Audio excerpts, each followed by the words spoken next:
what Spirit has for you. Are you excited? I'm so excited for you. Me too. Okay. And I will say to Marie, I'm going to check with Des. Des, do I sound okay? Thumbs up. I'm just making sure they can hear me okay, if you don't mind, Miranda. 1 second. I think I sound okay. Seems like I do. Just want to make sure, Des, if you could let me know if I sound okay. I think I do. She would tell me. Yes, I do. Okay, good. Thank you for your patience. I'm trying to keep this like a professional operation. Okay, great. So here we go. Let's take just a quick deep breath together in through our heart spaces. And then you can just imagine there's that beautiful grounding cord that goes from the base of your spine down to the center of the earth. And then there's going to be a beautiful golden egg, which is your aura, all the way around you symmetrically. Perfect. And then you want to imagine that right on top of your head, there's it's like a camera lens opening up your 7th chakra, and you have this beautiful golden stream of energy coming down through your head. And then it's just going to your heart space, and it's connecting there with the earth energy, blending together. They're already telling me I'm already starting to read you, so that's exciting. Okay, let's go ahead and imagine there's a beautiful figure 8 or infinity symbol going between your heart space and mine, connecting us together. All right, are you ready? I'm excited. I'm already getting the life even before we started. Okay, friend, this looks to me like I'm in Asia. We're in China, so let me go in and get all the information, okay? Okay. Okay, so they're already telling me this looks to be like Ming Dynasty. That's the time frame when you part of the time when you were on the planet. I think that was a longer span of time. Again, I don't study this historically. I go basically everything Spirit says, and then that's the way I get my information. I don't go it by academic, intellectual, historical information. It's all based on Spirit's telling me, because that's like the most pure form of clarity. And then we'll go from here. So let me understand everything. They're giving me a lot of pictures. So I feel like in this life you were, I'm trying to get gender really quick, hang on. Interesting. Okay, so I go between male and female in this, and I feel like you were a female, but you really were very much, I would almost call you asexual, and I mean that in a great way. I think actually you just didn't identify so much with being like a male or a female. You identified because of your purpose in life, and I'll explain that. So it looks to me like I see you literally wearing the black. This is attire you have probably seen on people in China, probably a lot from when you see like their emperors and those that are in charge. They often wear these like, especially communist China, so they wear a long black shirt, and then it buttons up to here. It's kind of, and it goes down to about mid-thigh, and you had your hair pulled back very tight, and you looked, again, you were female, but you very much looked like, I just want to be neutral. I want to be here to serve. And here's the interesting thing. I feel like you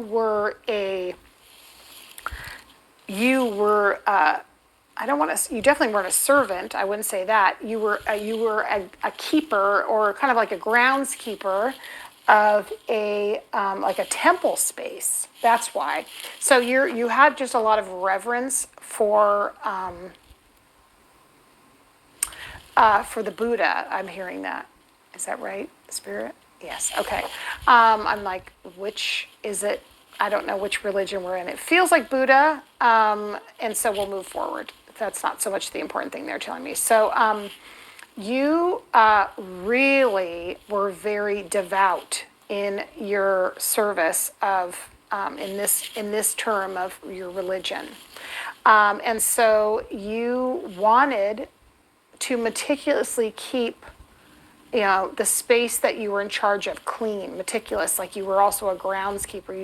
I see it, there was like this inner sanctum of like this garden space where you would just like meticulously trim the leaves on the tree. You would keep the like people could eat off the floor. That's how clean it was. And you just had such a reverence. I see you making like soups for them, broths for them, and just wanting to almost be invisible in order to serve. Because it wasn't for them you were doing it for. You were doing it for the spirit, for your religion.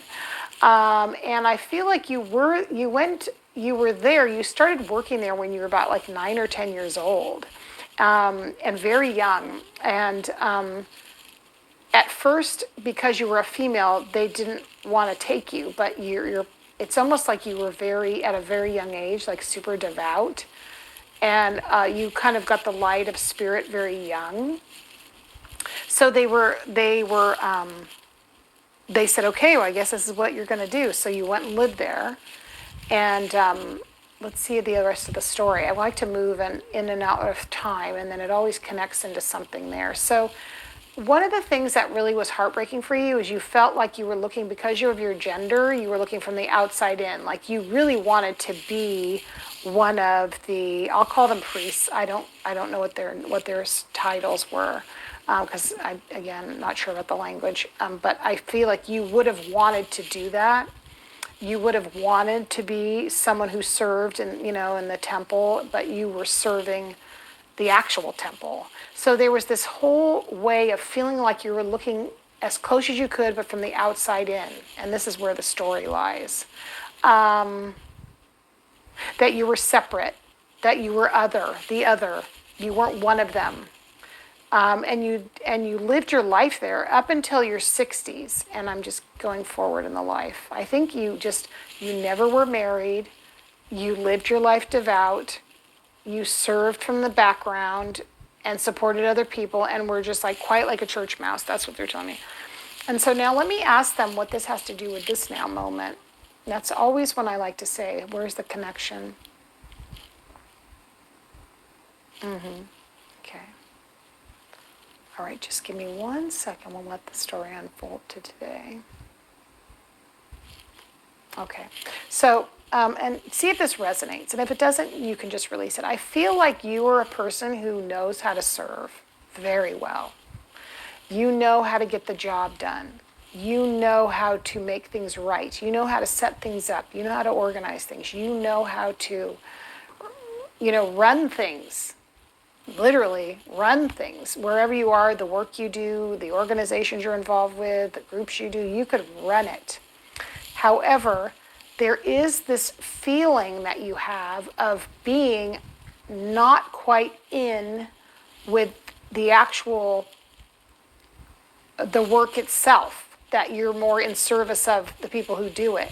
And there's a bit of like, almost like this film or a bubble, a separation where you're just like, I'm not quite in. And there's a separation. And what spirit is really, this looks like it's happened in other lifetimes too, where you've been very close to what it is that you wanted, but not quite in. And what spirit is telling you, and this is usually the theme, is that you can really let this go now. And it has to do with you feeling deserving. And not the word entitled that we use today about when our kids are acting like brats, but you could now step into the arena and say, I am here. I am here. I am wise. I can do this. I am capable. I am confident. I'm clear. I am ready. I'm deserving. I'm proud. I know what I'm doing. And it's almost like a shift from being in the shadows to being in the forefront, and knowing it's okay. You can still be maybe who you are in nature. You don't have to be loud and boisterous and act a certain way to be the person in charge, and who's also the one who people look up to and respect. But I feel like you're kind of hiding a little in the shadows, just slightly, because it's just a role you've been used to.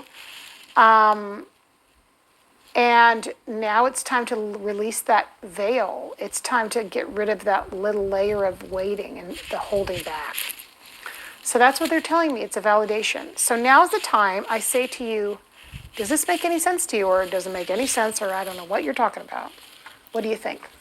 I think it does, because I've always been really quiet my whole life and kind of a loner. And the jobs I did have, the last one I had was I tried like 6, maybe 10 times to always get the higher position that I wanted, and never got it because it was kind of like a favoritism thing there.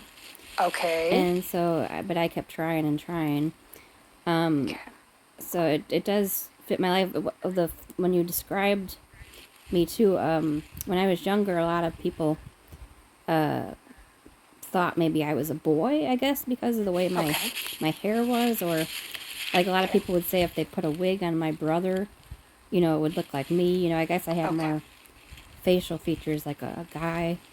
And Okay. the China thing is weird because I never wanted to visit there, but my parents wanted to, so it was kind of a forced vacation on me. Like, was it 2004? And I ended up loving it there. We went to Beijing and Hong Kong and Shanghai.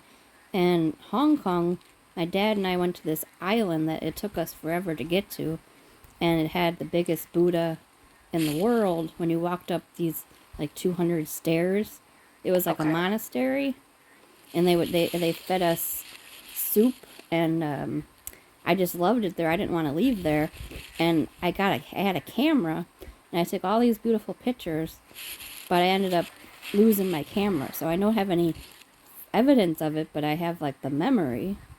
Oh my God. But it's so bizarre because I never even thought about visiting that part of the world, and I ended up feeling like it's It's probably one of the home. best trips I've ever had.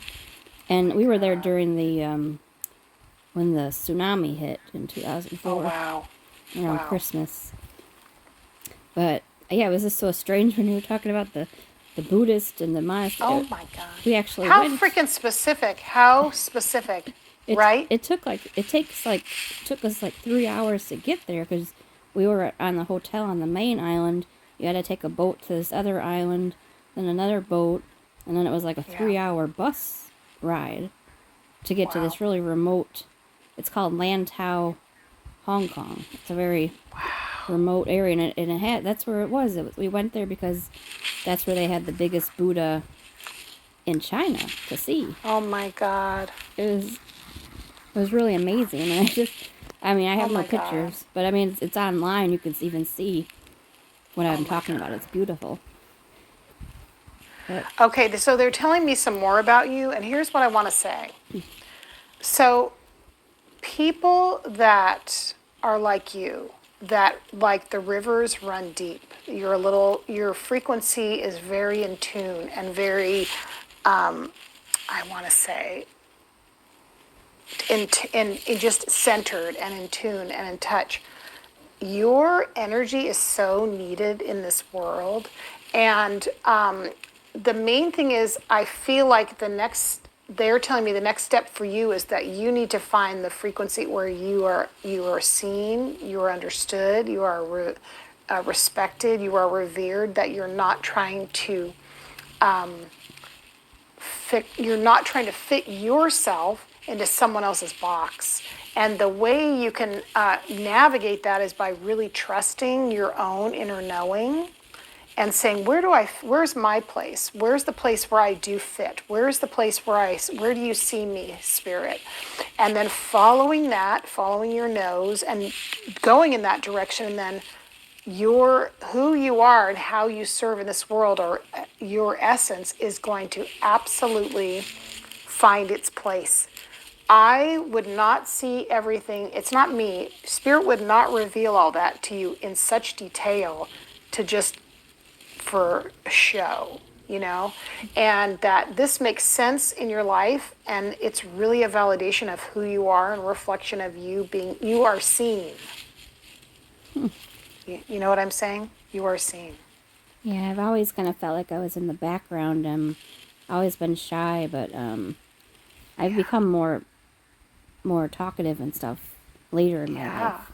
But I'm Yeah, just yeah. I'm It's your version of it, right? So you want to do your own version. You're not trying to be someone else, but you know that you belong here in this world to help and do the thing you're going to do, whatever that thing is. And so following that inner light, that inner knowing, asking for it's not so much the big signs, it's kind of like a calibration of listening to your interior and then asking questions and going forward. It's really like that, I think, for you and for all of us, really. But the loudest voices are not always the right voices. Just remember that, okay? I'm excited. I hope we stay in touch with each other and that you stay in, I want to hear what happens, any way I can support you. And I just want to thank you so much for that reading. That was incredible. I mean, you know what I have to say, Miranda? You can't make this stuff up. Like, who would have even known? And I mean, right? Amazing. My dad's dad there were like 7 in his family, and 5 of them became priests out of the 7. Oh, my Lord. So there's a lot of, with the devout. There's a lot of that. You're Catholic running that and energy. stuff. Yeah. Yeah, you're running that energy. That is a sacred energy, right? Yeah. And that's not the loudest energy. When you meet a Buddhist monk, there we go. There's the loudest ones in the room. You remember how quiet their energy is, and that would also make a lot of sense about you, because that's what you on a soul level really resonate with, is that quiet connection, right? Yeah. So you don't need to be the loudest. Don't try and be. Just be yourself. You are valued and worth, and you have that your perfect place is waiting for you. Don't try and fit into someone else's, okay? Okay. Thank you so much. Thank you so much, friend. I wish you all the best. That was a pleasure. Thank you so much. Have a wonderful holiday. You too, friend. Take good care. Okay. Bye-bye. All right. Talk to you later. Bye-bye.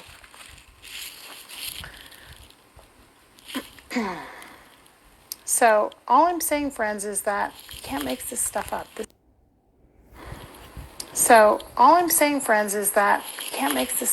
This is so incredible. Like, really, what a blessing. That was incredible. What did you guys think about that? Isn't that amazing? So amazing. I mean, the fact that, specifically she'd been there, went to, had the Buddha, everything. Okay, guys, so I just want to say I'm going to wrap it up for tonight. I've been on here already for 2.5 seconds. I'm just so glad. So please stick around. Like I said, I'm trying to come on at least 4 times a week live. And I would love for you guys, blown away. I'm blown away by you, Miranda. Your energy is the stuff that, your energy is beautiful and fine-tuned. I'm blown away by that. I'm blown away to see how, when you're paying attention to the quietness of spirit, you hear these things and you're validated. You don't have to be the loudest person ever in the room, right? So anyway, I'm going to retire for the evening, you guys. Please make sure you do all the things. Thank you for being here, for all of you who stuck around. Follow me. Check out my downloads. If anybody, I think some people purchase readings. I'll be getting in touch with you if you want to purchase a reading there. Also, if you're on my email list, you have information about all the things I teach. And, we go on about this for a long time. Like my students and I have in-depth talks. Also, though, I'm going to have a subscriber, I'm probably going to have a little subscriber party on a regular basis. But once I opened up quiet energy is lovely. And once I'm going to have we'll have our own subscriber tribe. I think it's going to be called like the Soul Tribe or something.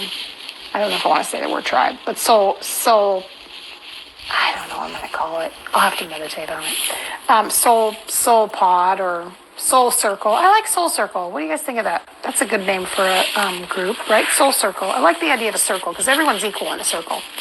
So anyway, I just want to send you so many love, so much blessings. I send all the energy back to all of you, purified and pure. And this is the last thing I always close with. If you're new to my lives, it's close your eyes, and I'm going to fill you up with a beautiful golden sun full of all your own validation, self-love, affinity, clarity, deep intuitive knowingness and trust, and love. Thanks you guys so much. Thanks, Des. I'll be in touch. Sending you guys all lots of love. Take care.